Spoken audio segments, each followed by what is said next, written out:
नमस्कार, national state TV देख रहे हैं आप और आपके साथ मैं हूं नकुल चतुर्वेदी।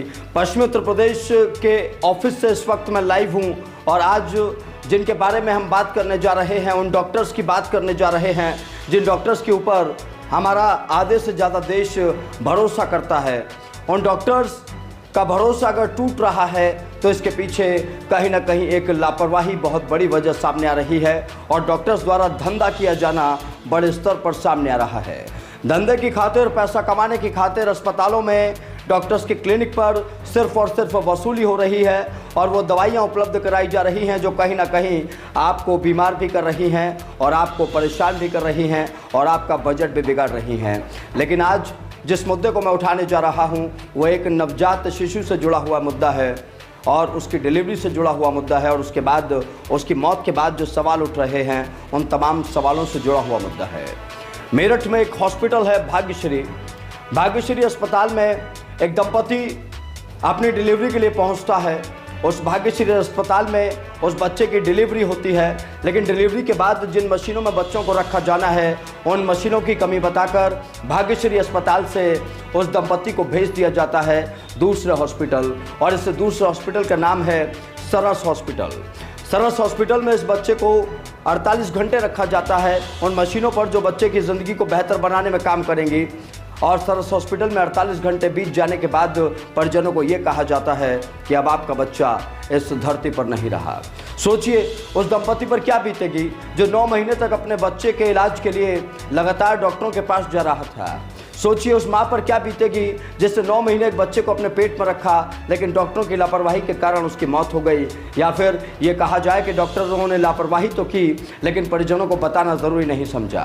इस पूरे मामले में एक बात और सामने आ रही है, वो ये है कि अस्पताल प्रबंधन द्वारा पहले पूरा बिल चुकाने की बात कही गई, उसके बाद ही नवजात बच्चे का जो शव था वो परिजनों को सुपुर्द किया गया।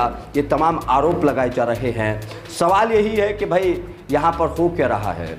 हमारे सहयोगी रितेंद्र ने पीड़ितों से बात की वहीं हॉस्पिटल पहुंचकर जब वो लोग हंगामा कर रहे थे। आइए सुनते हैं क्या कह रहे हैं लोग। देखिए, यहाँ से एक बच्चे की मौत हो चुकी है, उसके बारे में इनके परिजन क्या कहते हैं? हाँ सर, परसों डिलीवरी हुई थी बच्चे की, नहीं कल रात 1:30 बजे।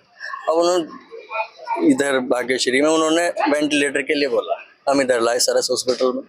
अब ये बोल रहे हैं कल से मैं कल सुबह डॉक्टर साहब के पास आया। मैंने कहा सर क्या कंडीशन है बच्चे की? क्या कहने लगे बताओ वेंटिलेटर पे है। मैंने कहा सर कंडीशन क्या है, कंडीशन तो बताओ। कि वेंटिलेटर पे है। मैंने कहा सर कोई ऑप्शन तो बताओ, कोई उपाय तो बताओ, कुछ तो होगा। मैं क्या बताऊँ, तुम बताओ। अब मैं यहाँ डॉक्टर थोड़ी हूँ। अब मैंने कहा सर ये कौन सी बात हुई आपकी? कहने लगे नहीं तुम बताओ क्या करना है। मैंने कहा सर मैं क्या बताऊँ, जो आपको अच्छा लगे वो करो। कहने लगे चलो दूसरा जाओ। बस इतना कह के भेज दिया। फिर मैं अब शाम आया रात उनके पास, डॉक्टर साहब के पास। उनके डॉक्टर साहब क्या तबीयत है, क्या थिएटर बना रखा है तुमने? डॉक्टर कह रहे हैं। हाँ डॉक्टर बोले क्या थिएटर बना रखा है? डॉक्टर का नाम सोमवीर सिंह। आप बताइए। मैं जो है ये परसों रात की बात है, परसों रात जो है ये एडमिट हुआ बच्चा हमारा। भाग्यश्री में जो है डिलीवरी हुई हमारी बहन की। और जो है मैं आज सुबह आया, कल तो मैं किसी कारण से आ नहीं पाया, लेकिन आज मैं सुबह आया। सुबह आके जो है मैंने पैसे भी जमा करे यहाँ हॉस्पिटल में, पैसे भी जमा करें। पैसे जमा करें, बोले जी अभी देखते हैं क्या स्थिति बनती है। और फिर जो है मैं गांव चला गया, ईद का त्योहार है, मैं घर पे चला गया। तो अभी इनका फोन आया मेरे पास कि डॉक्टर कह रहा कि यहाँ पे क्या थिएटर बना रखा, इसको उठाओ यहाँ से, इसको लेके जाओ यहाँ से।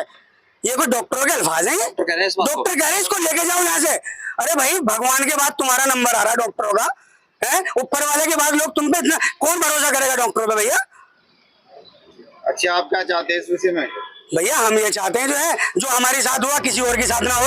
नहीं, जो सवाल यह है कि अगर अस्पताल इलाज नहीं कर सकते, डॉक्टर सही दवाई नहीं दे सकते तो फिर परिजनों को गुमराह क्यों किया जाता है? अगर वो इलाज कर सकते हैं, सही दवाई दे सकते हैं, सही से व्यवस्थाओं को ठीक रख सकते हैं तो फिर वो इलाज सही से हो क्यों नहीं पाता। ये दोनों सवाल बेहद अहम हैं, आपसे भी जुड़े हुए हैं, आपकी ज़िंदगी से, आपके परिवार के स्वास्थ्य से जुड़े हुए हैं और उनकी ज़िंदगी के साथ कोई लापरवाही ना होने पाए, इसके लिए भी आपको सतर्क होने की ज़रूरत है। आज अस्पतालों में जा रहे हैं, बहुत सारे लोग ठीक होकर आ रहे हैं, लेकिन बहुत सारे लोगों के साथ जो ये घटनाएं हो रही हैं वो भी कहीं ना कहीं डॉक्टरों की एक बड़ी लापरवाही, अस्पतालों के एक बड़े धंधे का पर्दाफाश कर रही हैं।